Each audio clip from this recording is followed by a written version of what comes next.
25장.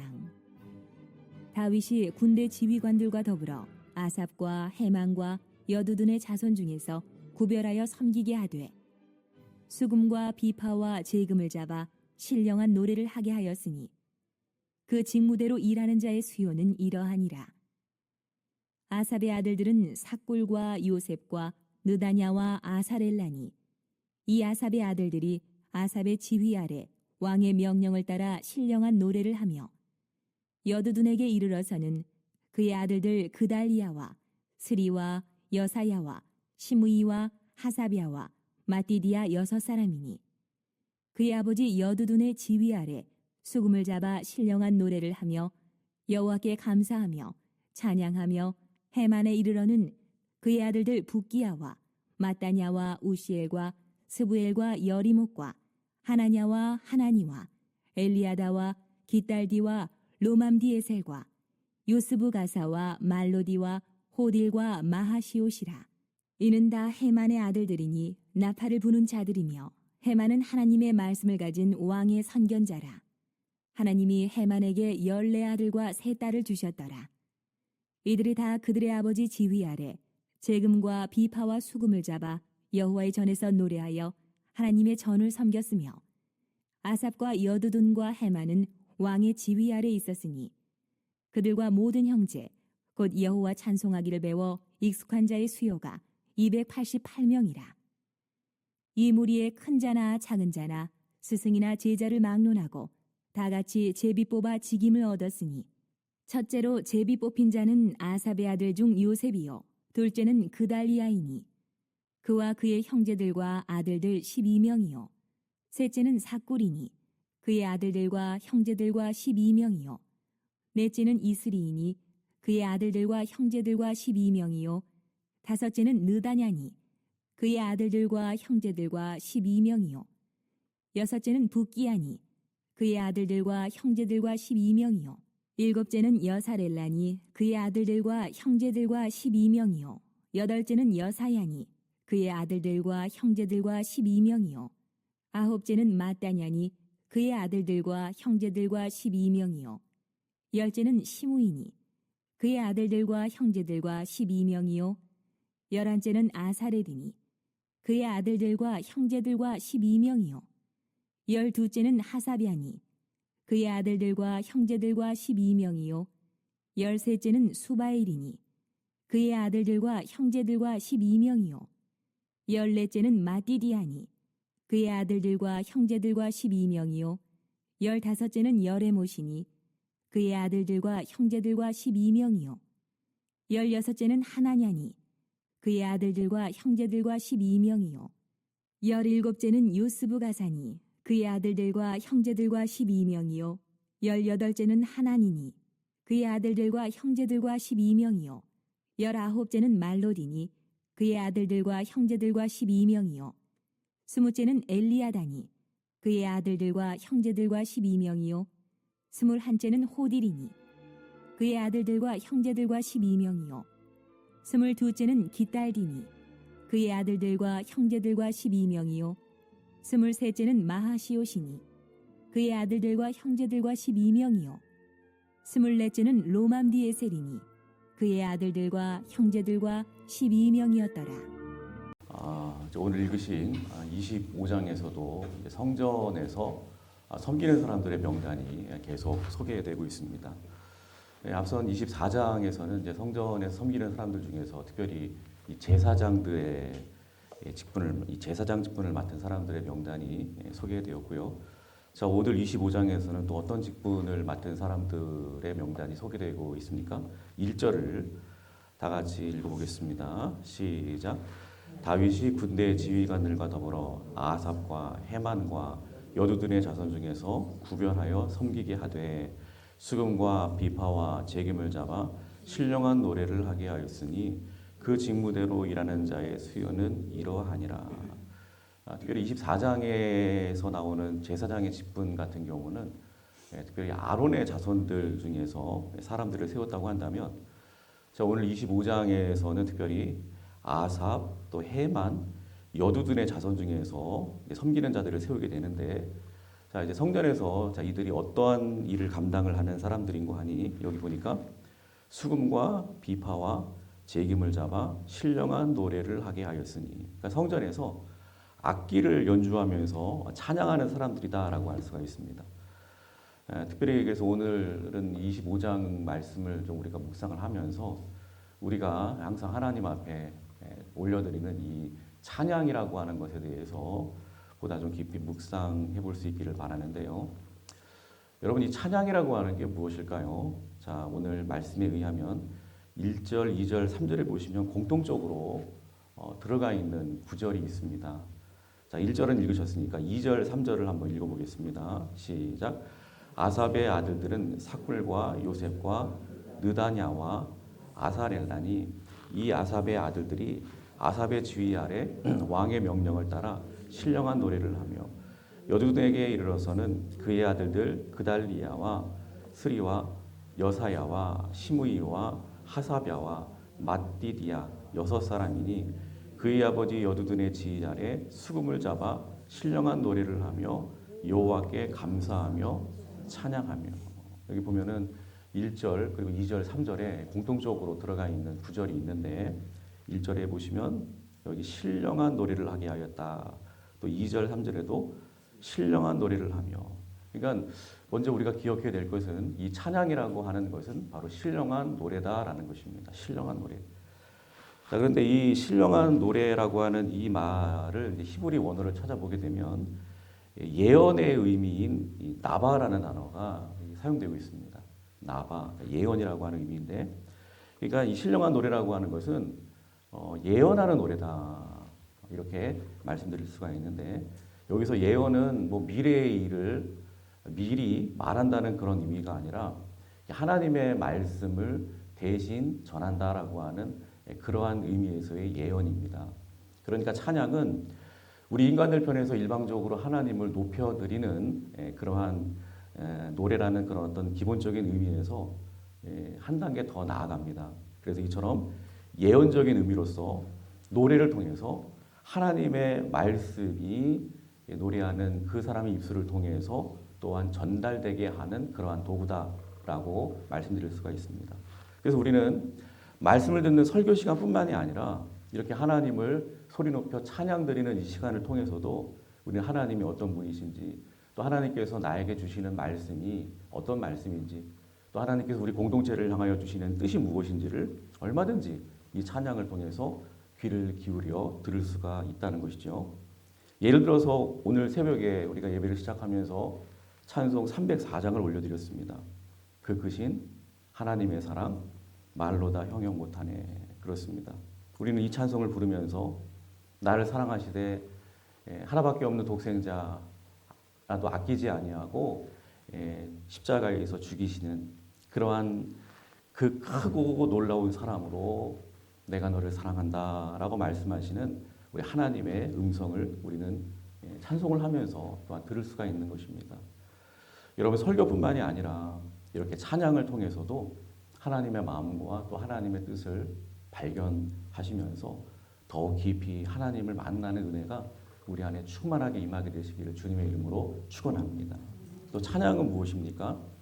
1절에서 언급한 대로 이 성전에서 찬송하는 자들은 이 세 사람이 소개되고 있죠. 바로 아삽, 여두둔, 헤만. 그러니까 이들의 자손 중에서 선별했다 이렇게 말씀을 하고 있는데, 그래서 2절에 보시면 아삽의 아들들의 이름이 소개되고 있고 3절에 보시면 여두둔의 아들들, 자 그리고 4절에 보시면 헤만의 아들들의 이름이 소개되고 있습니다. 자, 그런데 이 아삽과 또 여두둔과 이 헤만, 이 사람들이 어떠한 삶을 살던 사람들인지 이들이 특별히 올려드린 찬송시가 있어요. 시편의 말씀들 가운데 이 세 사람이 올려드린 이 찬송의 시들이 있는데, 그걸 보시면 이 세 사람의 삶 가운데 어떤 삶의 과정이 있었는가, 우리는 그것을 발견하게 됩니다. 잘 아시는 대로 이 시편은 총 150편으로 되어 있죠. 자, 그런데 그 중에서 절반 가량인 73편에서 75편, 2편 정도는 확실치가 않아요. 그러니까 그 표지에 보시면 다윗이 분명하게 썼다고 기록되어 있는 시편들이 73편이고 이 두 편은 다윗이 쓴 것으로 추정을 하고 있기에 그래서 75편 정도로 우리가 정리할 수 있고요. 그 다음에 아삽이 쓴 시편이 총 11편, 그 다음에 여두둔이 쓴 시편이 3편이고요. 그리고 해만이 쓴 시편은 88편, 딱 한 편입니다. 그런데 이들 3명이 쓴 시편의 내용을 보게 되면 대부분 어떤 내용이냐면 아삽의 경우에는 왜 의인임에도 불구하고 하나님을 섬기는 하나님의 백성들임에도 불구하고 왜 의인에게 고통이 찾아오는지 여기에 대한 고뇌를 표현하고 있습니다. 여두둔의 경우에도 고통 속에서의 하나님의 침묵에 대해서 굉장히 고통스럽고 하나님의 자녀들이 아픔을 경험하고 있음에도 하나님은 그냥 침묵하고 계세요. 여기에 대한 답답함을 토로하고 있습니다. 그리고 해만의 경우에는 끝내 해결받지 못하는 그러한 고난의 문제 앞에서 아주 절망적인 그러한 마음을 표현하고 있는 것을 보게 됩니다. 그러니까 이들의 공통점은 정말 감당하기 힘든 고난과 고통의 문제 속에서 번민하던 그러한 사람들이라는 것입니다. 그런데 우리 하나님께서는 이 같은 고통의 사람들을 이렇게 성전 찬양의 중심에 딱 세워주셨다는 거예요. 그렇습니다. 이 찬양이라고 하는 것은 형편과 또 환경이 좋은 사람만, 형통한 사람만, 그래서 감사 제목이 많은 사람만, 그래서 막 기쁘고 즐거워서 막 그냥 콧노래가 절로 나오는 그런 사람들이 자연스럽게 올려드릴 수 있는 그게 찬양이 아니라 찬양은 오히려 이처럼 처절한 고통과 답답함 가운데서 이 험난한 십자가를 통과한 사람들만이 부르는 하나님을 향한 신앙 고백이라고 말씀드릴 수가 있는 것입니다. 또 여러분들이 잘 아시는 찬송가 413장 그 제목이 내 평생에 가는 길 순탄하여라고 하는 찬송인데요. 근데 이 찬송을 쓴 사람이 누군가 하니 호라티오 스페포드라고 하는 사람입니다. 근데 이 사람이 인생의 많은 역경과 환난을 경험한 사람인데 사업도 다 망해버렸습니다. 그래서 굉장히 아주 심각하게 고통을 겪고 있는 그러한 차에 설상가상으로 그의 아내와 네 딸이 배를 타고 가다가 이 배가 전복되는 그런 사고를 당합니다. 그래서 이때 아내에게서 온 전보를 딱 받게 되는데 그 전보에 딱 한 줄이 적혀 있었습니다. 나만 살아남았습니다. 그러니까 이 사고로 네 딸을 모두 잃은 것이죠. 다 죽은 거예요. 그런데 스태포드는 그 네 딸을 잃은 그 바다 위를 찾아갔습니다. 배를 타고 거기를 건너갑니다. 근데 그 바다 위에 이 네 딸이 빠져 사망한 그 바다 위를 건너가면서 울면서 바로 이 찬송시 413장 이 찬송시를 썼다고 합니다. 내 평생에 가는 길 순탄하여 늘 잔잔한 강 같든지 큰 풍파로 무섭고 어렵든지 나의 영혼은 늘 편하다. 이런 고백을 했다는 것이죠. 그러니까 여러분 찬송의 이 고백은요, 그의 어떤 감정을 노래한 게 아니에요. 또 그의 딸들을 추모한 노래도 아니에요. 이 노래는 하나님 앞에서 이 십자가의 고통을 통과한 사람만이 알 수 있는 그러한 신앙 고백인 것입니다. 여러분 저와 여러분에게도 오늘날 이 여두둔과 또 아삽과 이 해만이 쓴 아직 끝나지 않은 시편과도 같은 그러한 고통의 문제들이 다 있어요. 아직 설명되지 않은 고난이 있고요. 풀리지 않은 질문도 여전히 있고요. 아직 눈물이 마르지 않은 고통의 자리에 우리가 아직 그렇게 서 있습니다. 그런데 하나님은 바로 그 자리에서도 우리에게 묻고 계시는 것입니다. 너는 그와 같은 고통의 자리 속에서도 나를 노래할 수 있느냐?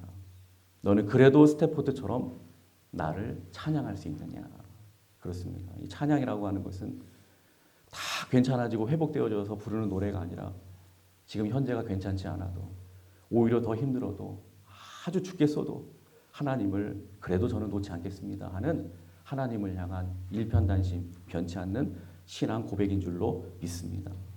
여러분 우리의 찬양이 이와 같은 하나님을 향한 귀한 신앙 고백이 될 수 있기를 주님의 이름으로 축원합니다. 마지막으로 또 찬양이 무엇입니까? 8절을 다 같이 읽어보겠습니다.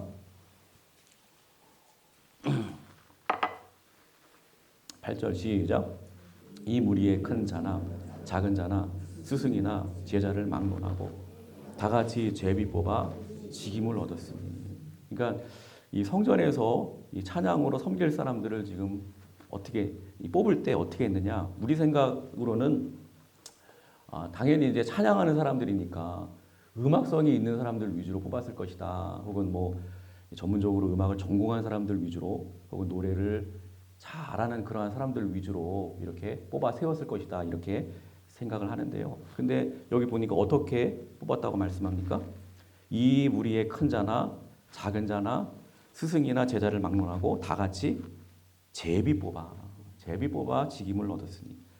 그러니까 노래하는 사람들을 제비를 뽑아서 이렇게 조직을 해서 세웠다는 것입니다. 여러분 이처럼 연장자도 아니고 뭐 경험자도 아니고 실력 있는 사람도 아니고 그냥 제비를 뽑아서 이렇게 세웠다라고 하는 것은 뭘 의미하죠? 이 찬양 사역의 중심은 오직 하나님이시라는 거예요. 누가 앞에 서느냐 이게 중요한 것이 아니라 오직 하나님께서 영광 받으시는 것이 중요하다라는 것을 말씀하고 있는 것입니다. 여러분 찬양의 자리는 많은 성도들 앞에서 선 무대가 아닙니다. 오직 찬양 받으시기에 합당한 하나님께 흠양하여 올려드리는 제단인 것입니다. 그러므로 찬양의 자리는 노래를 잘 부르는 사람이 서는 자리가 아니라 오직 자기 자신을 부인하고 자기 영광을 다 내려놓고 오직 하나님만을 전심으로 높여드릴 수 있는 사람만이 서는 자리가 찬양의 자리인 줄로 믿습니다.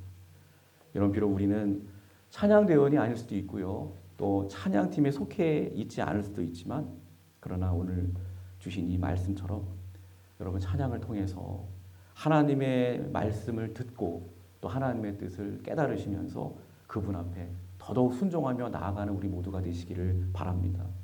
또 찬양을 통해서 고통 중에서도 하나님을 놓지 않는 신앙 고백을 하나님 앞에 절절히 올려드릴 수 있기를 바랍니다.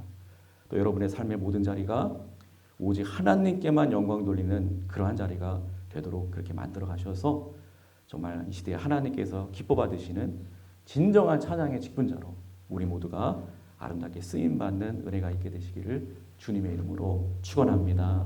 기도하겠습니다.